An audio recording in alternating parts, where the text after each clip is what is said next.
Bismillahirrahmanirrahim. Assalamualaikum warahmatullahi wabarakatuh. Waalaikumsalam warahmatullahi wabarakatuh. Alhamdulillah. Nahmaduhu wa nasta'inuhu wa nastaghfiruh wa na'udzu billahi min shururi anfusina wa min sayyiati a'malina. Man yahdihillahu fala mudilla lahu wa man yudlil fala hadiya lahu. Asyhadu an la ilaha illallah wahdahu la syarika lahu wa asyhadu anna Muhammadan abduhu wa rasuluh. Allahumma sholli wa sallim wa barik ala Muhammadin wa ala alihi wa sahbihi ajma'in. Wa qala ta'ala fil Qur'anil Karim, a'udzu billahi minasy syaithanir rajim. Bismillahirrahmanirrahim. Ya ayyuhalladzina amanu taqullaha haqqa tuqatih wa la tamutunna illa wa antum muslimun. Amma ba'du. Bapak, ibu-ibu, jemaah rahimakumullah. Rasa syukur marilah kita panjatkan kehadirat Allah Subhanahu wa taala atas karunia rahmat dan nikmat-Nya. Di pagi hari ini alhamdulillah Allah pertemukan kita semua dalam keadaan sehat walafiat. Kita bersama-sama untuk mengadakan kajian di Masjid Agung Al-Madaniyah Kabupaten Karanganyar ini. Semoga pertemuan dan perpisahan kita senantiasa pertemuan dan perpisahan yang dirahmati dan diridhoi Allah Subhanahu wa taala. Selawat dan salam semoga tercurahkan kepada junjungan kita Nabi besar Nabi Muhammad sallallahu alaihi wasallam, pada keluarganya, sahabat-sahabatnya dan umatnya yang senantiasa istiqomah di jalannya sampai yaumil qiyamah. Bapak, ibu-ibu sekalian yang kami hormati, pada kesempatan di pagi hari ini izinkan kami akan menyampaikan materi dalam kajian di pagi hari ini adalah berbekal untuk kehidupan di akhirat. Bapak Ibu sekalian jemaah rahimakumullah, hidup berjalan seiring pertambahan waktu mengurangi kesempatan kita untuk hidup di kehidupan dunia ini. Dan hidup di dunia ini adalah hidup untuk berbekal menghadapi kehidupan berikutnya, yaitu kehidupan di akhirat. Di dalam Al-Quran disebutkan a'udzubillahi minasyaitonir rajim wa tawazzatu fa inna khairaz zadi taqwa. Berbekalah kalian sebaik-baik bekal untuk kehidupan di akhirat itu adalah dengan takwa. Sementara di dalam Al-Quran juga disebutkan man amila sholihan min dzakarin aw unsa wa huwa mu'minun falanuhyiyanahu hayatan thayyibah wa la najziyannahum bi ahsani ma kanu ya'malun. Yang artinya, barang siapa beramal yang baik, beramal soleh, baik itu laki-laki maupun perempuan sedang dalam keadaan sebagai orang mukmin, maka baginya diberikan kehidupan yang baik dan Allah akan memberikan balasan pahala yang lebih baik di kehidupannya besok di akhirat. Sedang kalian semuanya akan mengetahui. Jemaah rahimahullah, Di dalam ayat ini Allah tidak membeda-bedakan amal bagi seseorang baik laki-laki maupun perempuan.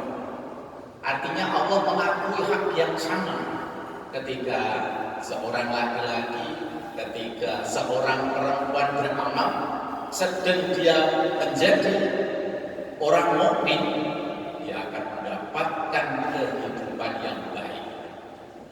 Masya Allah, luar biasa Allah berikan kepada hambanya yang dicintai, yaitu sebagai seorang muslim, diberikan kehidupan yang baik hidupnya di dunia ini. Kehidupan yang baik bukan berarti harus memiliki segalanya, tetapi kehidupan yang baik adalah kehidupan yang banyak kesempatan dipergunakan untuk beramal, untuk beribadah, untuk berjuang, untuk saling tolong-menolong, untuk saling bantu-membantu di dalam kebaikan. Tak ada artinya lah kehidupan ini mempunyai segalanya, tetapi apa yang dimilikinya itu tidak disyukuri, tidak dipergunakan untuk berbekal di kehidupan di akhirat. Itulah kehidupan yang baik, yang kemudian bukan hanya di dunianya saja diberikan kehidupan yang baik, tetapi besok di akhiratnya itu akan mendapatkan balasan pahala yang lebih baik yang diberikan Allah kepadanya. Maka siapa saja seorang yang mau untuk beramal, Allah tak akan menyia-nyiakan. Maka dalam ayat tadi disebutkan wala najzihannahum ajrahum bi ahsani ma kanu ya'malun. Maka sesungguhnya kami berikan kepadanya balasan kepada mereka dengan pahala yang lebih baik dari apa yang telah mereka kerjakan ketika di dunia ini. Maka bapak-bapak, ibu-ibu sekalian yang kami hormati, Allah selalu memperhatikan, Allah tidak akan mengabaikan dari amal sekecil apapun yang dilakukan oleh hambanya yang tak dibalas. Semua yang dilakukan, kebaikan-kebaikan yang dilakukan, Allah akan berikan balasan yang lebih baik. Kalau dalam ayat tadi disebutkan ajrahum bi ahsani, akan bukan pahala yang lebih baik. Maka yang malu dari apa yang telah mereka kerjakan. Ini memberikan motivasi, memberikan semangat kepada kita semua. Hidup memang harus untuk beramal, untuk beramal, untuk beramal. Itulah hidup dalam kehidupan sebagai seorang mukmin. Sementara di ayat yang lain dikatakan wa ma amaluhum wala auladuhum billati tuqarribukum indana zulfa illa man amana wa amila sholihan wa ulaika lahum jazaa'u dzikri bima amilu wa hum fi ghurfati aminun. Bukanlah harta benda, bukanlah anak yang dapat mendekatkan dirimu kepada Allah sedikit pun, ilah kecuali man amanah, kecuali orang-orang yang beriman, wa amila sholihan, dan beramal soleh. Wa ulaika lahum jazaa'u dzikri bima amilu, maka bagi mereka akan diberikan balasan pahala yang berlipat ganda karena amalnya.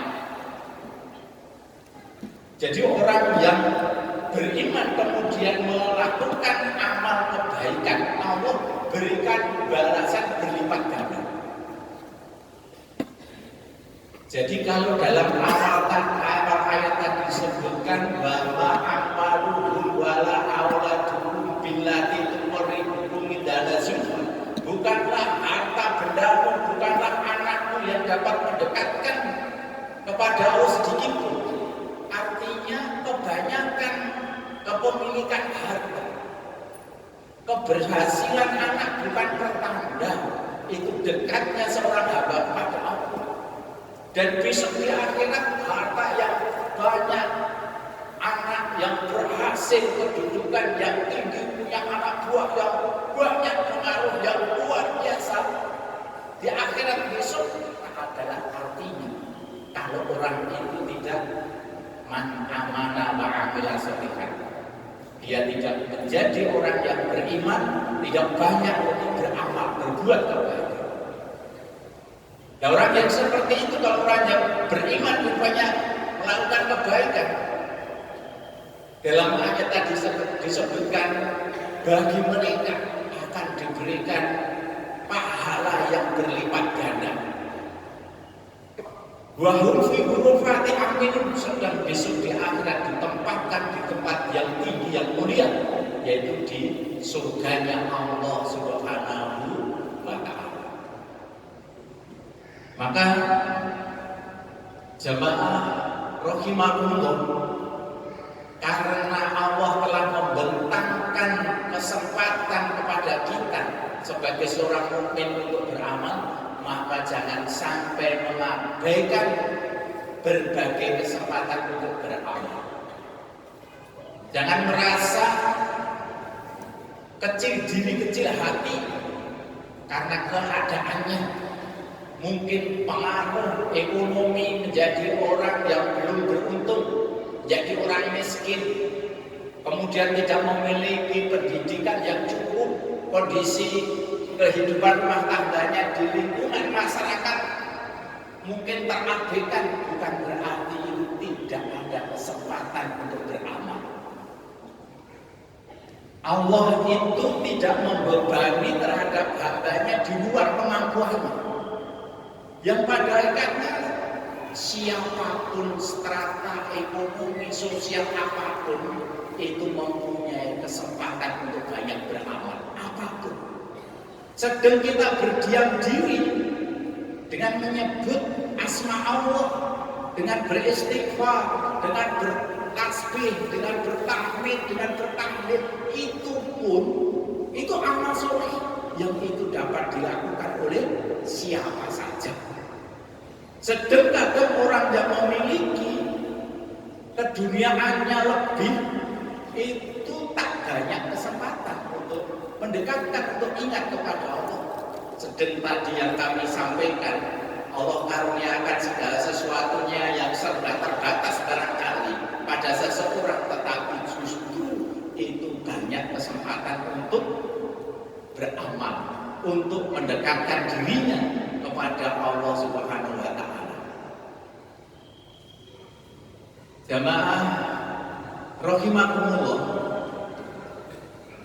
memang hidup harus penuh dengan berbagai pelajaran, yang dimana pelajaran hidup dapat diperoleh dalam diri kita sendiri ketika berinteraksi dengan kehidupan sosial. Lain daripada itu, pelajaran juga dapat diperoleh dari manapun, termasuk dari di tengah-tengah lingkungan kita semuanya, baik itu dari ulama, dari kiai, dari mubalik dan lain sebagainya. Itu penuh dengan pelajaran. Jangankan itu, bapak-bapak, ibu-ibu sekalian, Rasulullah itu sendiri pun itu pernah diberikan nasihat oleh malaikat Jibril. Dalam suatu hadis disebutkan, Tani Jibril alaihi salam faqala, ya Muhammad, isma sita fa innaka mayitun wa bimma sita fa innahu mufariquh wa mal masita fa innahu majzusyuddin. Yang artinya, Jibril mendatangiku lalu berkata, wahai Muhammad, hiduplah sesukamu, karena sesungguhnya kamu akan mati. Cintailah siapa yang kamu sukai, karena sesungguhnya engkau akan berpisah dengannya. Dan berbuatlah sesukamu, karena sesungguhnya engkau akan menerima balasan karenanya. Bapak Ibu sekalian yang kami hormati, dari nasihat Jibril kepada Nabi Muhammad ini esensinya ada 3 hal.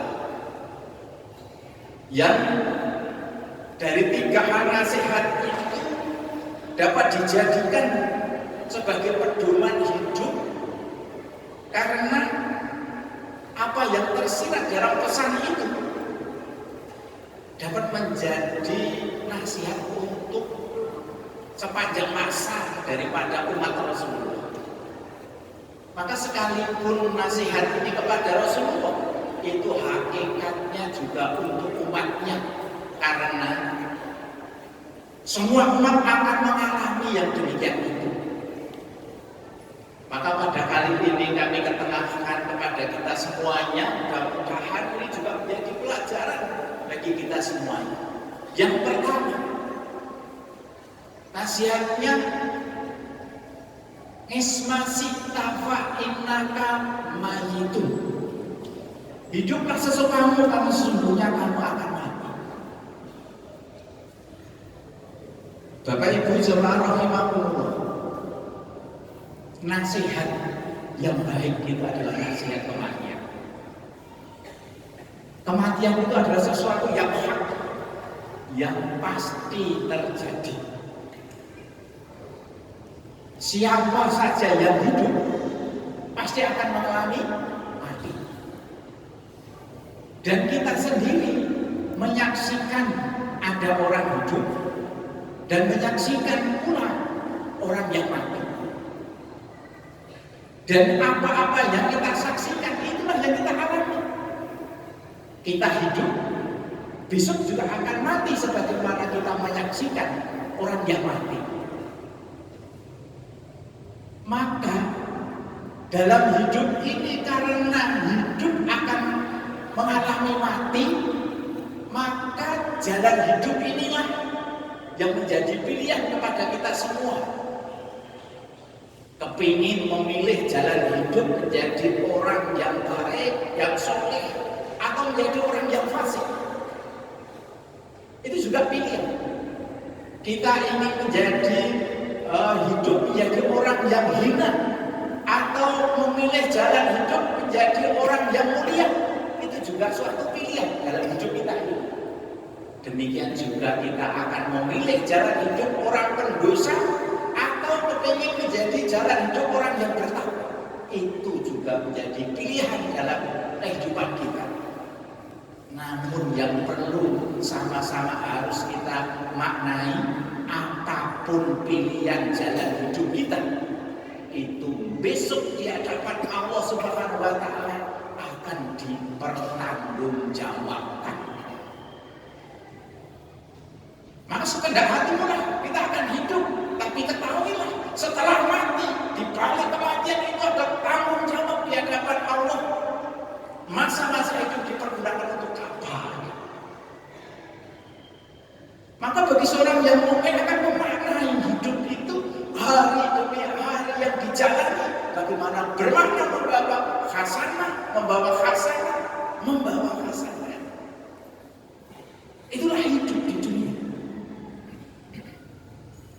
Yang kedua, wahbib masih kafar innaka mufariqun. Cintailah apa saja, sedang apa-apa yang kau cintai itu akan berpisah dengannya.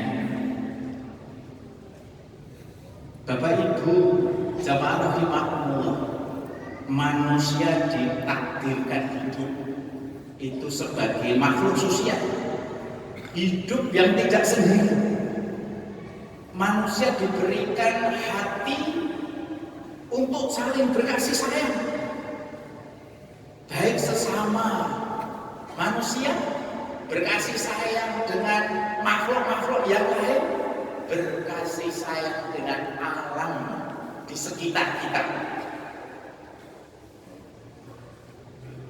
Tapi ketahuilah bahwa sebesar kecintaannya, baik itu cinta kepada suami, kepada istri, orang tua kepada anak, cintanya kepada saudara, cintanya lawan jenis, laki-laki mencintai wanita, wanita mencintai laki-laki, cintanya pada harta, cintanya pada kedudukan, cintanya pada popularitas dan lain sebagainya.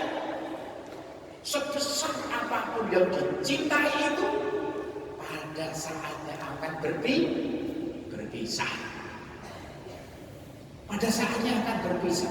Kecintaan yang tidak bisa berpisah, kecintaan yang kekal adalah kecintaannya seorang hamba kepada Allah Subhanahu wa Ta'ala.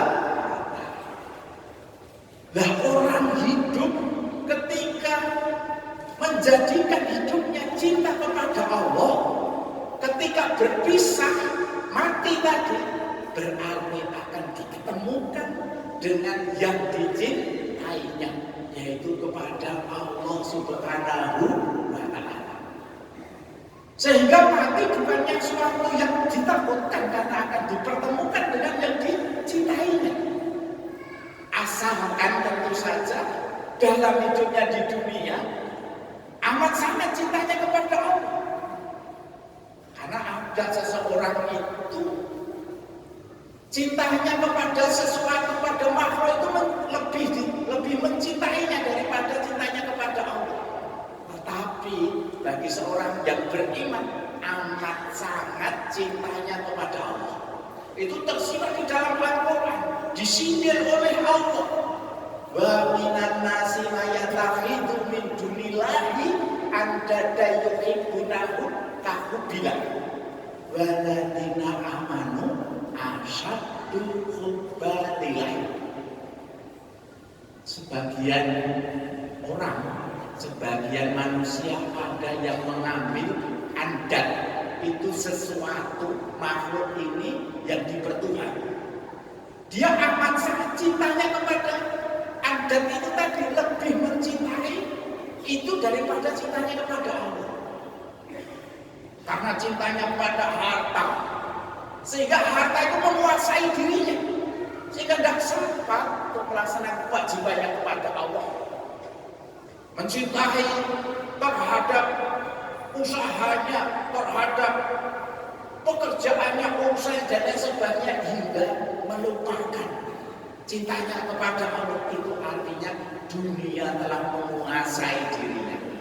Dan seorang mukmin seharusnya justru dunia itu dikuasai untuk berbekal di hadapan Allah Subhanahu wa Ta'ala. Maka dalam ayat itu disebutkan, wa minan nasi mayatakhidhu min dunillahi andada yuhibbunahu kahubbillah waladina amanu asyaddu hubbatillah. Sedang orang-orang yang beriman amat sangat cintanya kepada Allah. Itulah jiwa seorang muslim. Maka kalau tadi kami sampaikan, kalau seseorang hidup dunia ini kemudian mati, justru dengan mati itu akan diketemukan dengan yang dicintai, yaitu Allah Subhanahu wa Ta'ala. Kemudian nasihat yang ketiga, yaitu wa'mal masih tafa'inaka mazasyubi, yang artinya dan berbuatlah sesukamu, karena sesungguhnya engkau akan diberi balasan karenanya.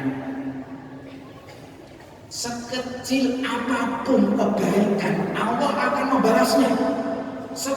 Sekerdil apapun keburukanmu, Allah pun juga akan melihat.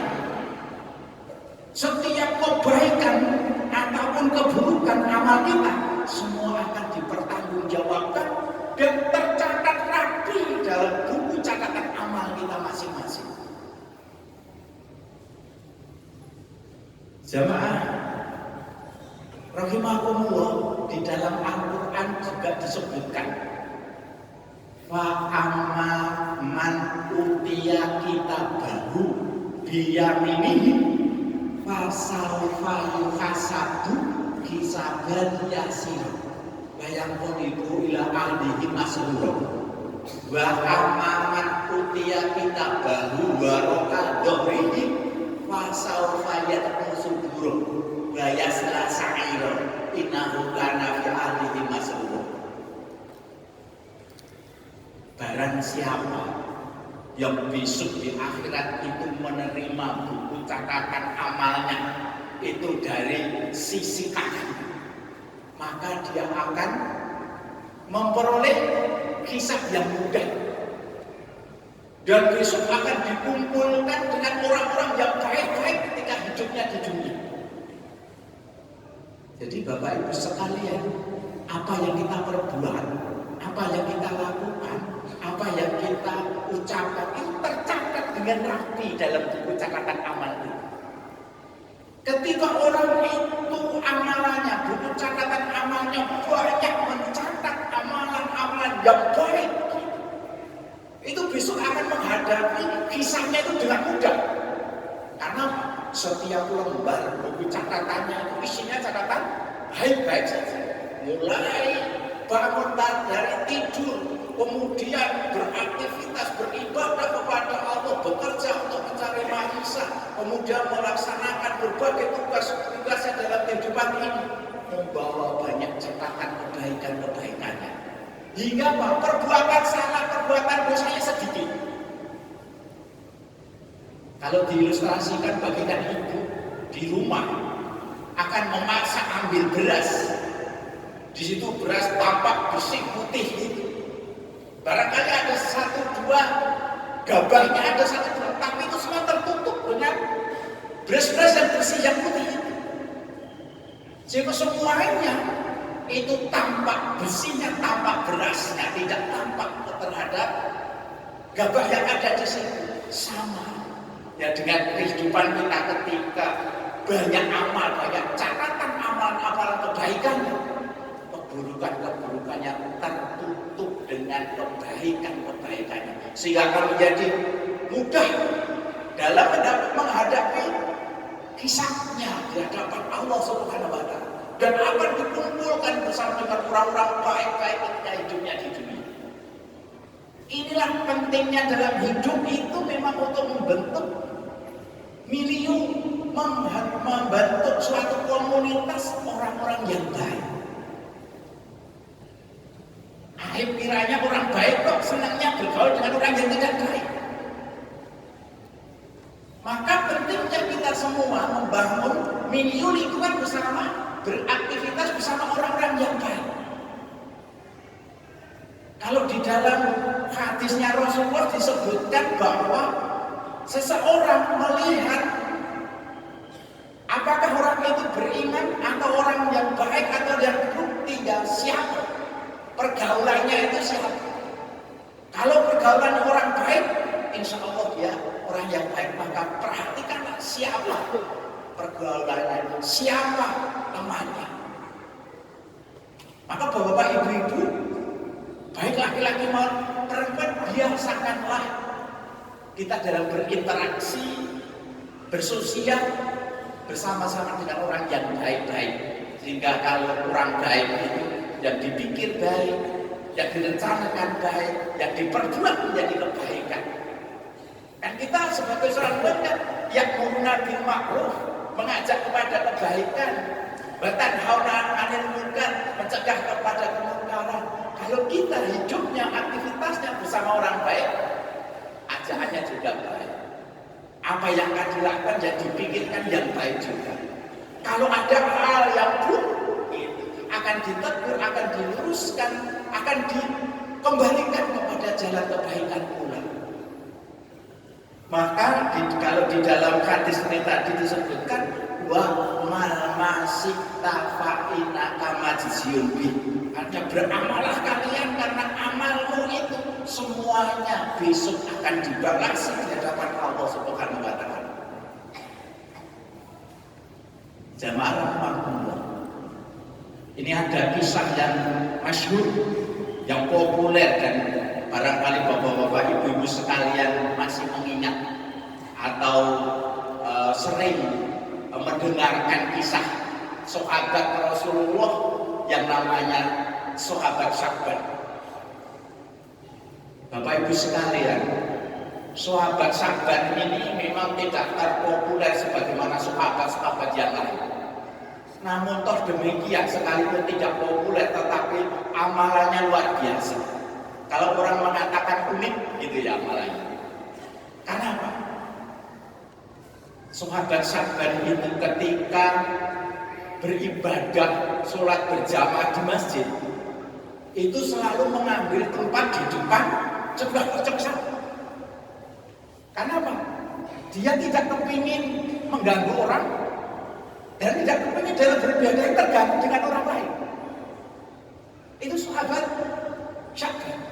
Itu sampai dikenal perilakunya itu dikenal oleh sahabat-sahabat pada saat itu, bahkan Rasulullah itu sendiri mengenal. Sehingga kalau akan didirikan sholat jamaah, terlihat Sya'ban ada atau tidak. Pada suatu saat di pagi hari sholat subuh, Rasulullah akan mendirikan sholat itu menghadap loh. Sya'ban tidak ada. Lalu ditanya, di mana ini Sya'ban? Siapa yang tahu? Tak ada yang tahu.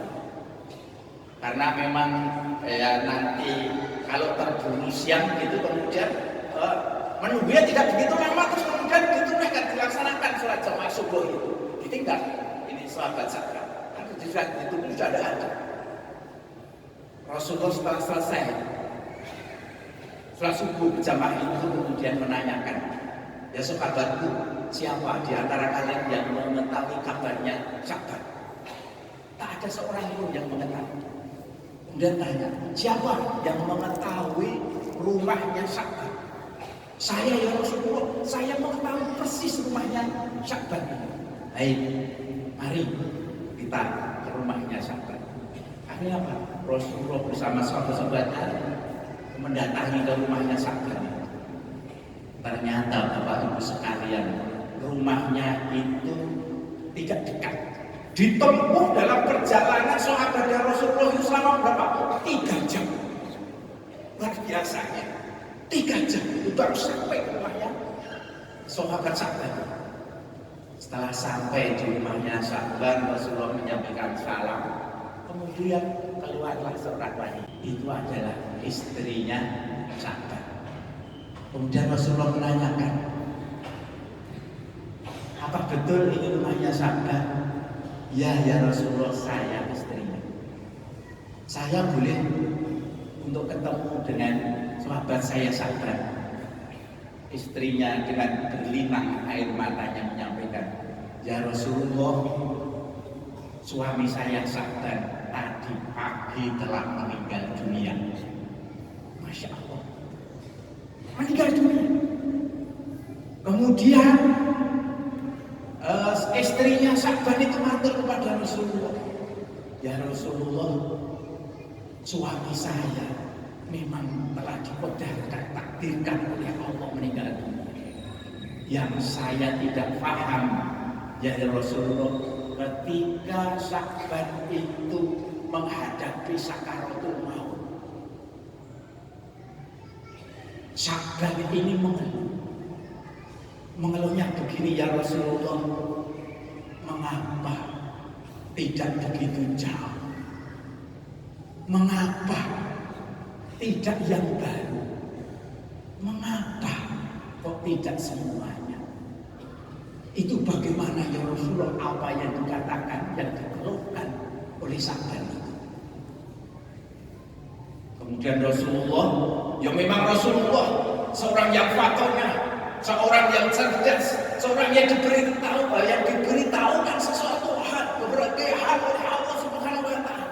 Maka dijelaskan kepada istrinya, yang itu juga mengandung pelajaran bagi sahabat-sahabat yang bersamanya.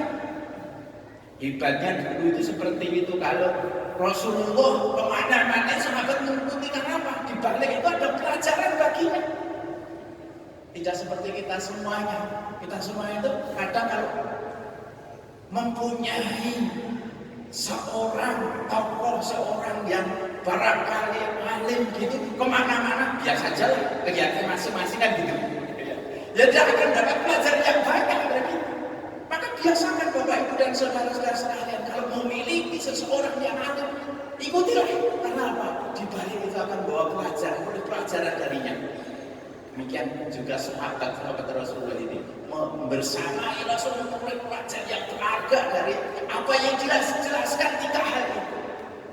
Kemudian Rasul menyampaikan, Sya'ban ketika mengeluh pada saat sakaratul maut, mengapa tidak lebih jauh lagi? Karena apa? Manusia itu ketika menghadapi sakaratul maut, oleh Allah dibukakannya tabir sikap dalam pendengarannya, dalam penglihatannya, itu mengetahui segala hal dari apa-apa yang telah diperbuat dari hidupnya itu.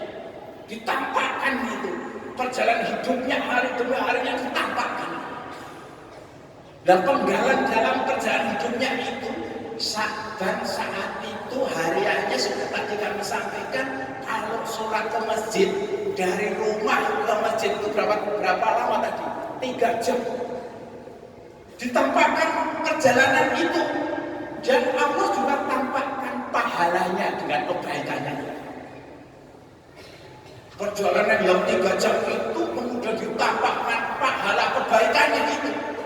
Oh, saya berjalan ke masjid yang seperti itu kok pahalanya sedemikian besarnya. Alangkah baiknya kalau perjalanan lebih jauh lagi, sehingga akan mendapatkan pahala yang lebih baik, lebih indah lagi yang diberikan surga di hadapan Allah Subhanahu wa Ta'ala. Satu hal ini pelajaran bagi kita. Sudahkah kita sehariannya itu kalau sholat 5 waktu di masjid, apakah jarak rumah dengan masjid kita itu menyamai daripada sahabat Sya'ban itu? Pada rumahnya dari masjid hanya 200 meter itu saja terdengar adzan, telinga terdengar jelas gitu. Tapi untuk menggerakkan dirinya berangkat masjid kadang masih mencintai harta, mencintai pekerjaan, mencintai rumah tangga kan gitu. Kalau kepingin seperti sahabat tadi, datang awal di masjid duduk di sop yang depan, zikir, ingat kepada Allah, itu mungkin baru memulai sebagaimana mengikut sebagai apa yang akan dilakukan oleh sahabat Sya'ban. Itu yang pertama.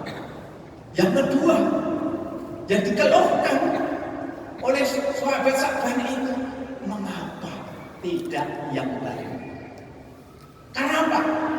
Di penggalan perjalanan hidupnya itu, Sya'ban diperlihatkan ketika akan berangkat ke masjid.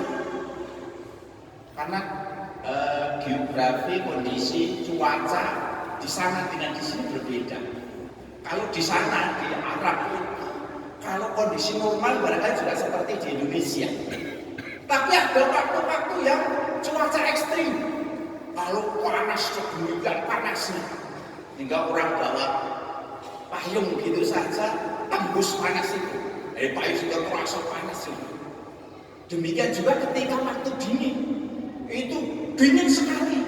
Sehingga mungkin keluar rumah itu harus pakai jas, pakai jaket, pakai sarung tangan, pakai kaos kaki dan sebagainya biar menjadi hangat.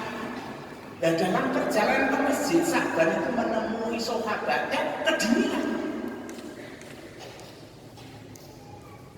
Sahabat Sya'ban ini karena musimnya dingin, dia sudah bisa mengantisipasi keluar dari rumah itu pakai baju yang bagus, yang baik, yang baru di dalam. Kemudian pakai jas, pakai jaket di sini. Yang mungkin jaket ya yang biasa saja karena apa? Karena dalam perjalanan sana mungkin banyak debu, tidak masalah lah. Nanti kalau sholat ini saya lepas jaket saya sholat dengan baju yang bagus, yang baru dan sebagainya. Sehingga ketika dalam perjalanan menemui sahabatnya kedinginan, dia terlentang begitu, apa yang dilakukan? Jaketnya dilepas. Kemudian dipakaikan oleh sahabat yang kedinginan itu tadi. Dan kemudian apa? Dipapah. Untuk masuk ke masjid diajak sholat berjamaah di masjid. Ketika sahabat Sa'ban itu diperlihatkan amalnya seperti itu, kemudian diperlihatkan pahalanya yang sedemikian besarnya, sedemikian indahnya surga yang akan diberikan kepada Sa'ban. Wah, tiang ini yang saya berikan pada sahabat saya itu bukannya jaket saya keselek, saya bisa lah itu sih yang biar gitu. Kalau lah itu lagi yang diberikan, yang bajunya yang baru, yang bagus, betapa besarnya pahala surga yang akan diberikan kepadanya. Itu yang kedua. Lalu yang ketiga, tadi kan yang disampaikan keluarnya, mengapa kok tidak semuanya? Dalam kisah perjalanan hidupnya ditampakkan oleh Allah hari demi harinya dalam penggalan kisah itu. Sahabat Sa'ban itu pada waktu pagi hari dia makan pagi. Kalau makan paginya di sini kan barangkali nasi dengan pecel, telur, gitu ya. Kalau di sini mungkin dengan air teh dan sebagainya. Tapi di sana bukan seperti di sini. Di sana makannya roti biasa, roti seperti roti bungkus panjang itu. Kemudian kalau makan dipotong masukkan dalam susu, dalam air, itu baru dimakan. Di saat akan memakan itu datanglah seorang peminta-minta. Kemudian apa? Sahabat Sa'ban itu roti yang akan dimakan itu dibagi dua. Kemudian air susunya juga dibagi dua, diberikan separuh kepada yang peminta-minta itu, separuh dimakan dirinya sendiri. Baik tidak kira-kira? Baik.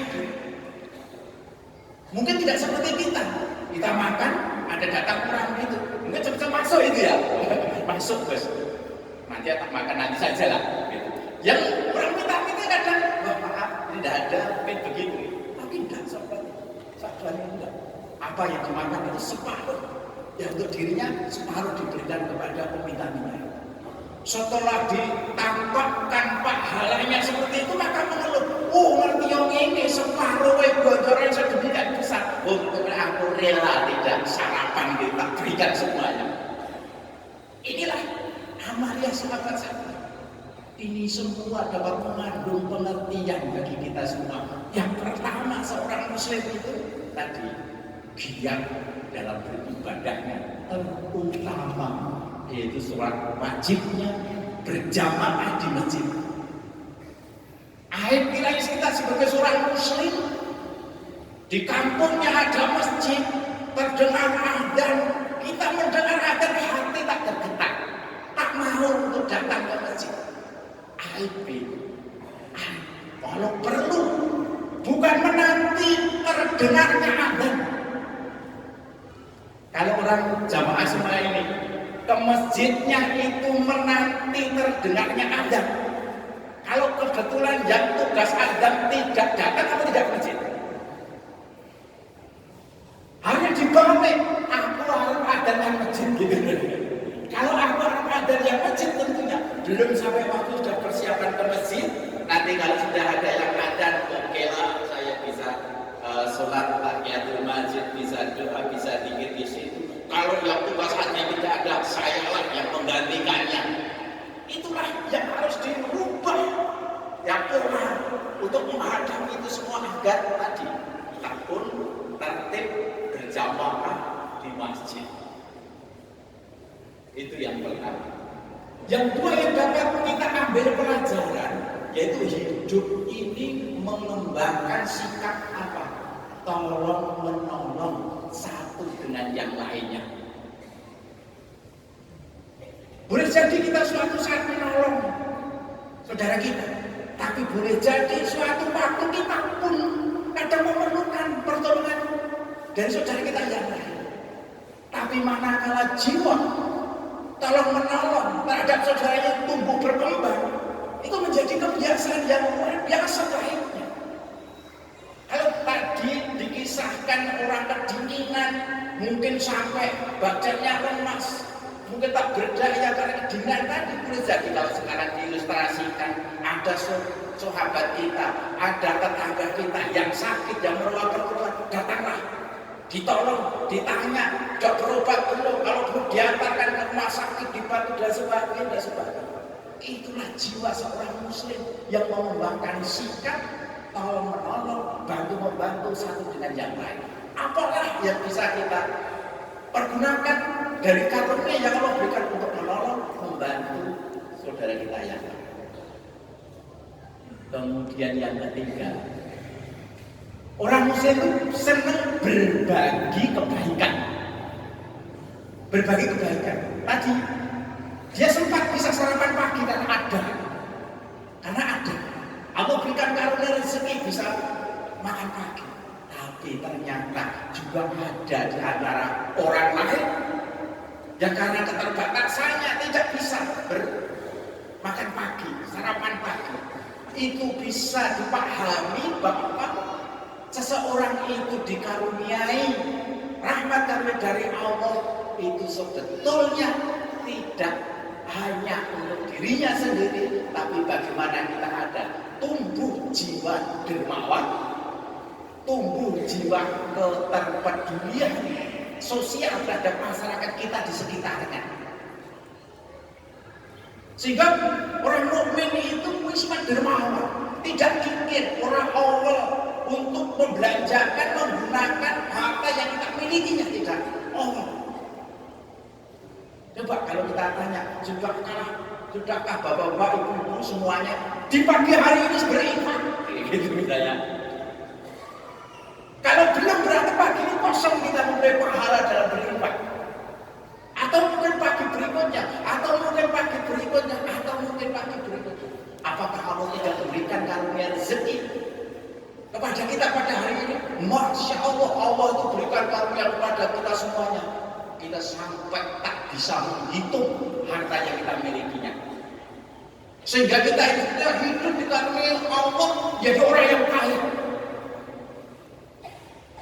Kami mudah mengidentifikasi, artinya bapak-bapak, ibu-ibu, termasuk orang kaya atau orang yang miskin, mudah. Sampel saja pertanyaannya. Coba saya tanya, bapak ibu sekalian yang bisa menjawab satu pertanyaan saya, berarti bapak ibu sekalian termasuk orang yang miskin. Tetapi kalau tidak dapat menjawab pertanyaan saya, berarti termasuk orang yang kaya. Sampel saya saja pertanyaannya. Coba bapak ibu sekalian tunjukkan pada saya berapa jumlah baju bapak ibu sekalian di rumah. Kalau bisa tepat berarti bapak ibu sekalian orang miskin. Kalau tidak bisa tepat, salah, berarti bapak ibu sekalian menjadi orang kaya. Karena apa? Keseresan itu hartanya. Itu berarti kan orang kaya. Itu baru baju, belum harta kekayaan, uang, ada ATM, ada mobil, ada luar biasa.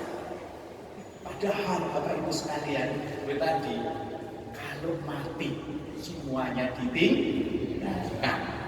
ditinggalkan semua. Ke akhirat besok yang semula di dunia punya apa-apa, terus besok tidak punya apa-apa.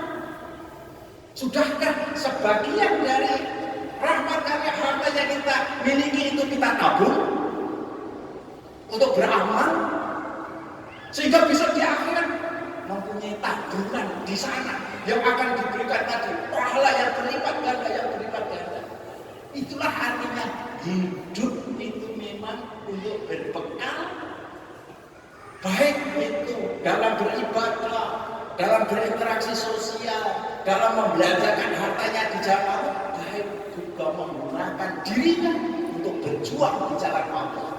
Maka kalau itu terjadi pada diri kita, insya Allah kita termasuk orang-orang yang tidak rugi ketika hidup di dunia, bisa memanfaatkan itu semuanya.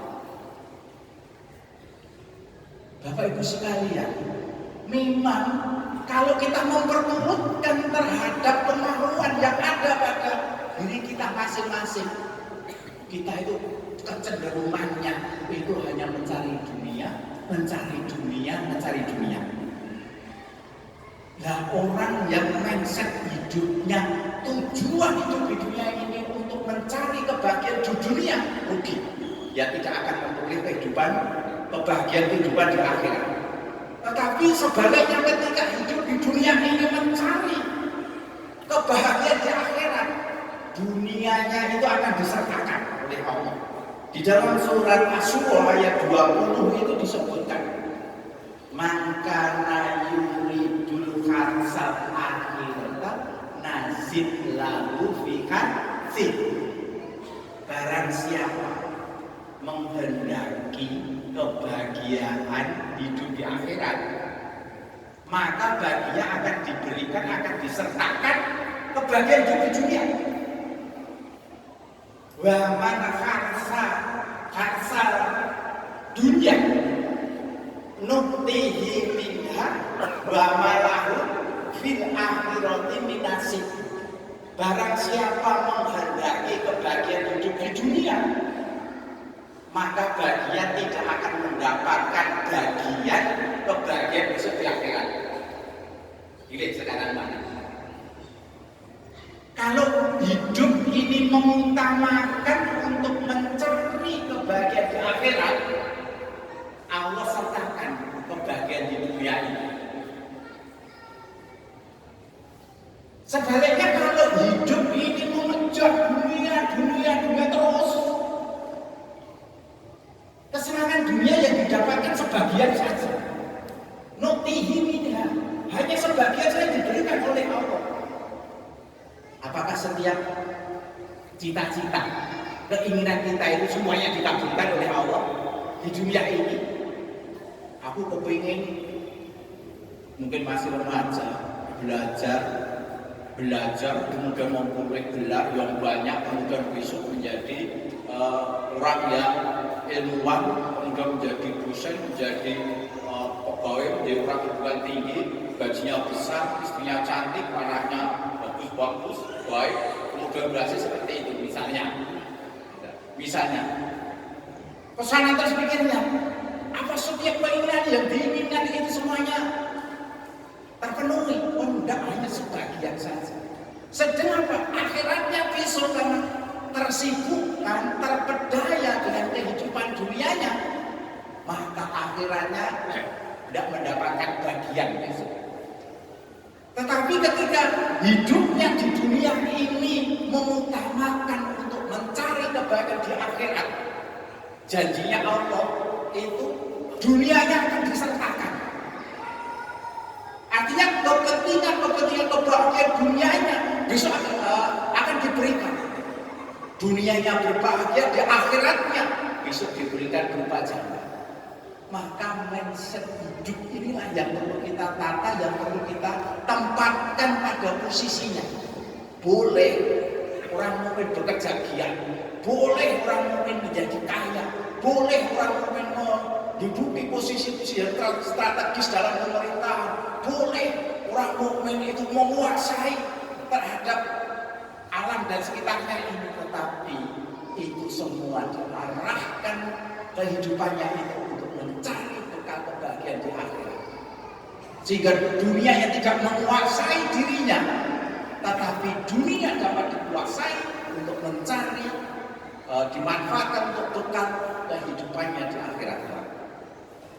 Bapak Ibu sekalian yang kami hormati, mudah-mudahan Allah senantiasa tunjuki kepada kita, diringankan, dimudahkan kepada kita untuk dapat menata kehidupan kita ini menuju jalan sebagaimana jalannya Rasulullah dan sahabat-sahabat Rasulullah, yaitu jalan yang diridhoi Allah Subhanahu wa Ta'ala.